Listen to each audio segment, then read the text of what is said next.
You know, from viral trends to challenges, could your kid's favorite social media app, TikTok, be toxic? More than 50 million people in the U.S. use TikTok daily, and more than a third of its users may be 14 and under. TikTok has grown exponentially from its humble roots as a lip-syncing and karaoke app. Some say the app can inspire creativity and community, but there is a dark side to TikTok, often described as toxic. Concern over hypersexualized dancing is just the tip of TikTok's iceberg. Users report severe bullying and body shaming that shatters self-esteem and mental health. Yet despite all of this, why can't Gen Z break free from TikTok's toxic trance? Joining us to break down this TikTok toxicity and what parents can do about it is psychologist Dr. Lauren Hazzouri. Welcome to the show, Dr. Lauren. Hello. Well, thank you. It's wonderful to be here. Thank you.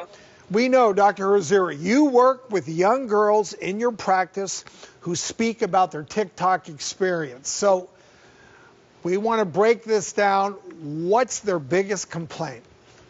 You know, their biggest complaint is that when they get off the app, they're really feeling badly about themselves. It's nearly impossible for them to live up to the thin ideal that's so regularly portrayed on TikTok.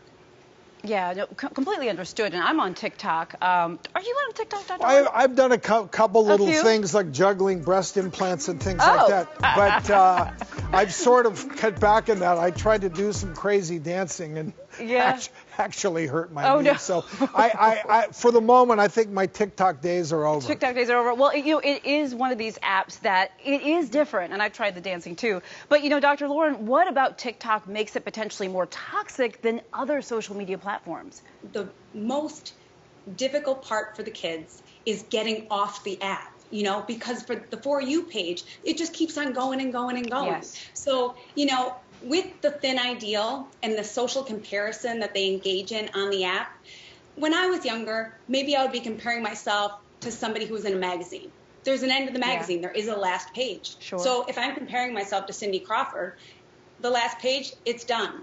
If I'm comparing myself to a movie star on a screen, the movie's over, I have to leave the theater. But the For You page, it is curated for the user.